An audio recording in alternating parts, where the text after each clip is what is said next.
Somewhere beneath the surface of the Pacific Ocean, in waters so clear they look like liquid glass, 60 warships lie frozen in time.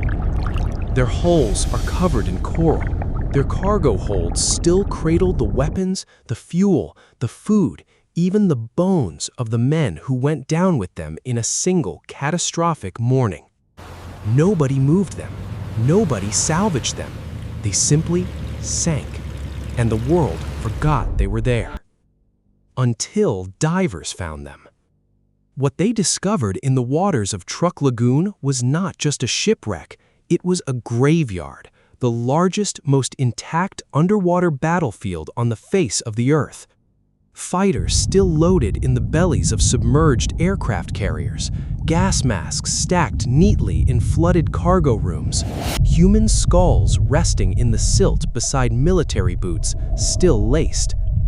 The Pacific Ocean had swallowed an entire empire's worth of steel and flesh, and somehow, impossibly, it had kept everything exactly as it was left on the morning of February 17, 1944. The day the United States Navy delivered what many historians still call the most devastating surprise attack since Pearl Harbor itself. To understand how a graveyard this vast was created, you first have to understand what Truk Lagoon actually was, because in 1944, this remote atoll in the Caroline Islands was no quiet stretch of tropical water. It was the most fortified naval base in the entire Pacific Ocean. The Japanese called it their Gibraltar of the Pacific, a natural fortress of coral reefs stretching over 40 miles across, shielding a deep water harbour capable of anchoring the entire Imperial Japanese combined fleet at once. The lagoon had airfields, submarine pens, torpedo depots, fuel storage, dry docks, communications towers, and a population of tens of thousands of Japanese military personnel. Truk was not simply a base, it was the beating heart of Japanese naval power in the Central Pacific, and the Americans knew it. For 2 years, American war planners had watched Truk with the same dread a chess player feels watching the opponent's queen. Every major Japanese offensive in the region launched from here. Every supply line ran through here. Truk was the reason the Solomon Islands campaign had bled for so long. It was the reason Guadalcanal had cost so many lives. As long as Truk stood intact, Imperial Japan controlled the Central Pacific. And so, by late 1943, the question in Washington was no longer whether to strike Truk. The question was when and how badly it could be hurt. The plan that emerged from American Naval Command was called Operation Hailstone. It was not a simple bombing run. It was a carefully orchestrated multi-day carrier strike designed to neutralize Truk so completely that it could never function as a naval base again. The man chosen to lead it was Admiral Mark Pete Mitcher, commanding Task Force 58, 9 fleet carriers, 6 light carriers, 7 battleships, and dozens of destroyers and cruisers. It was the most powerful naval strike force ever assembled in the Pacific War up to that point, and it was sailing for Truk under complete radio silence, cloaked by clouds and darkness in the pre-dawn hours of February 17, 1944. Here is what makes Operation Hailstone remarkable and historically haunting. The Japanese knew something was coming. American codebreakers had been slowly cracking Japanese naval communications for months, and Japanese intelligence had picked up disturbing signs of American carrier movement. But Imperial Japanese Navy Command did not believe Truk could actually be the target. It was too well defended. The reefs alone seemed impenetrable. In the weeks leading up to the attack, the Japanese command made a fateful decision. They pulled their most valuable warships out of Truk. The heavy cruisers, the capital ships. They relocated the combined fleet's core to Palau, leaving Truk with its merchant vessels, smaller warships, supply ships, tankers, and its enormous garrison of aircraft and personnel. They assumed the base's fortifications would be enough. They were catastrophically wrong.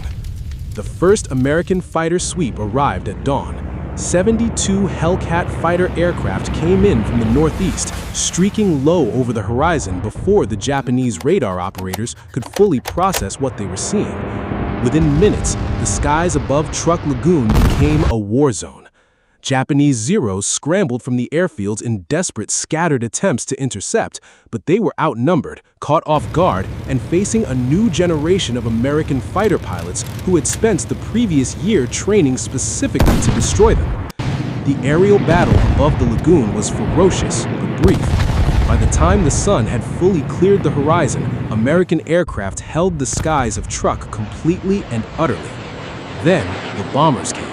Wave after wave of American dive bombers and torpedo planes descended on the lagoon, targeting every vessel in harbor.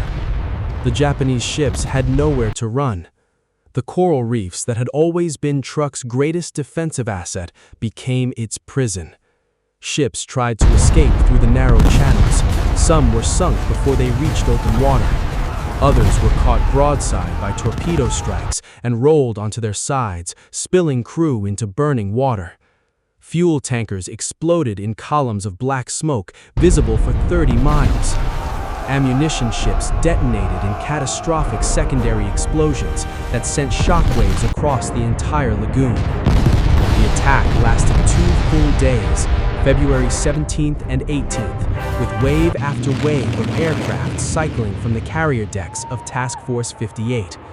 By the time the last American plane returned to its carrier, over 250 Japanese aircraft had been destroyed. 41 ships had been sunk. More than 4,000 Japanese servicemen were dead. The world barely noticed. Operation Hailstone was announced as a victory, celebrated briefly in American newspapers, and then largely forgotten beneath the avalanche of subsequent Pacific campaigns. Saipan, Guam, Leyte Gulf. The war moved on, and Truk Lagoon, that shattered, smoking harbor, was simply abandoned. The Americans never invaded. The surviving Japanese garrison, cut off and irrelevant, spent the rest of the war slowly starving on their islands, unable to fight, unable to surrender, waiting for a war that had already passed them by. The sunken ships were not salvaged. The bodies were not recovered. The coral grew, the fish moved in, and the Pacific Ocean buried its dead. For decades, Truk Lagoon existed in a strange historical silence. It appeared on military records, it was mentioned in official reports, but its true scale, the sheer staggering scope of what lay beneath those clear blue waters, was not fully understood until 1969, when the legendary ocean explorer Jacques Cousteau brought his research vessel Calypso to the lagoon and descended with his cameras into the deep. What he found left even Cousteau, a man who had spent his life in the ocean's most extraordinary places, visibly shaken. The ships were everywhere, enormous, encrusted, surreal. A freighter with its hold still packed with tanks and artillery shells. A submarine resting upright on the bottom, its conning tower draped in soft coral. Fighter planes lying on the seafloor with their cockpits open, as if the pilots had simply stepped out for a moment and never returned. In the years that followed Cousteau's documentary, Truk Lagoon became something unexpected, a pilgrimage site. Not for governments, not for historians, for divers. From every corner of the world, sport divers began making the long journey to this remote corner of Micronesia, descending into the warm, visibility-perfect waters to swim through history. And what they found time and again was not just wreckage, it was preservation so extraordinary it defied comprehension. On the Fujikawa Maru, a converted aircraft ferry sunk in the first hours of the attack, divers found the ship's cargo hold still stacked with aircraft parts, Zero fighter wings, engines, propellers, instruments, all perfectly preserved beneath decades of silt and coral growth. In the galley, ceramic bowls and sake bottles still sat on shelves. In the crew quarters, personal items, combs, letters, toothbrushes, sake cups, medicine bottles, lay scattered exactly as they had fallen when the torpedoes struck. In the engine room, The gauges still pointed to the last readings the engineers had seen before the world went dark. The Shinkoku Maru, a fleet oiler, became perhaps the most hauntingly beautiful wreck in the lagoon, covered so completely with soft coral, sea fans, and anemones that it no longer looked like a ship. It looked like an underwater garden. An operating table still stood in the ship's hospital, surrounded by medicine bottles and surgical instruments. A human skull had come to rest beneath it, partially covered by the sediment of decades.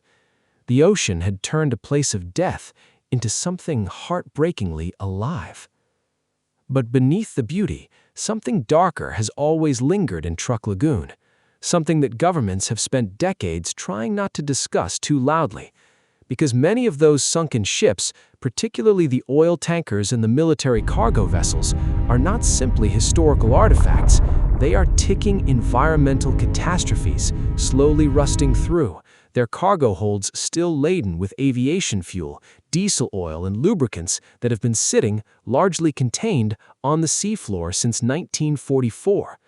Marine biologists and environmental scientists have been raising the alarm for years. The ship's hulls are corroding. Some have already begun to leak. In the 1990s, diesel oil from the sunken fleet began surfacing near some of the wrecks, coating the reefs and killing marine life in targeted zones around the hulls. The Federated States of Micronesia, the nation that now governs the lagoon, has pushed for international assistance to address the threat. Progress has been slow, the political will has been inconsistent, and so the ships continue to rust, quietly, in the deep. There is a particular irony in this that history has not yet fully processed. The same weapons, the same fuel, the same machinery of war that destroyed so much life in February of 1944, they may, decades later, destroy the living reef that grew over those graves. The war, in a sense, is not entirely over. It is simply being fought in slow motion, in silence, 60 meters below the surface of the Pacific. Today, the lagoon that was once known as Truk has been renamed Chuuk, the Micronesian name that predates the Japanese occupation. It is protected as a historic site. Diving on the wrecks is regulated. It is illegal to remove artifacts, illegal to disturb the remains of the dead, illegal to take anything from a ship that has become, by international consensus, a war grave. Japanese families still make the journey sometimes, children and grandchildren of men who died here, coming to pay their respects at a cemetery they can only reach by boat and by air, hovering above their ancestors in scuba gear, looking down through the water at the outlines of steel that swallowed their fathers whole. And there is one more detail, one final piece of this story that most accounts leave out. In 2019, an expedition team conducting a survey of the lagoon floor discovered wreckage they had not cataloged before. Fragments of aircraft, structural steel, human bone fragments. In one of the deepest, least explored sections of the lagoon, the full accounting of what was lost in Operation Hailstone had still not been completed. 75 years after the attack, the Pacific was still giving up its dead and still keeping some of its secrets. 60 warships, over 4,000 dead, a 2-day battle that the world forgot within a year and the ocean preserved for eternity. Truk Lagoon is not simply a diving destination or a historical curiosity. It is one of the most complete records of a single moment of human destruction that has ever been preserved anywhere on Earth. Every rusted hatch, every encrusted porthole, every scattered bone is a data point in an archive that no library could ever replicate. Because the ocean does not edit, it does not redact, it does not decide which parts of history are important enough to save and which parts are not. It simply keeps everything, indifferently, in the dark. The question that lingers, the question that every diver who has descended into those blue depths has had to sit with on the long boat ride back to shore, is not really about the ships at all. It is about what we choose to remember. Hiroshima is a museum. Normandy is a monument. Pearl Harbor is a memorial site visited by millions. But Truk Lagoon, the largest, most intact underwater battlefield in the history of warfare, remains largely unknown to the wider world. The dead here did not get a monument. They got coral. They got fish. They got the slow, beautiful indifference of the sea. And perhaps, in the end, that is the most honest memorial any war has ever received. The ocean kept this story hidden for 75 years. Imagine how many others are still waiting in the dark. Subscribe to Lost Chapters, and together we'll uncover the forgotten corners of history, one lost chapter at a time.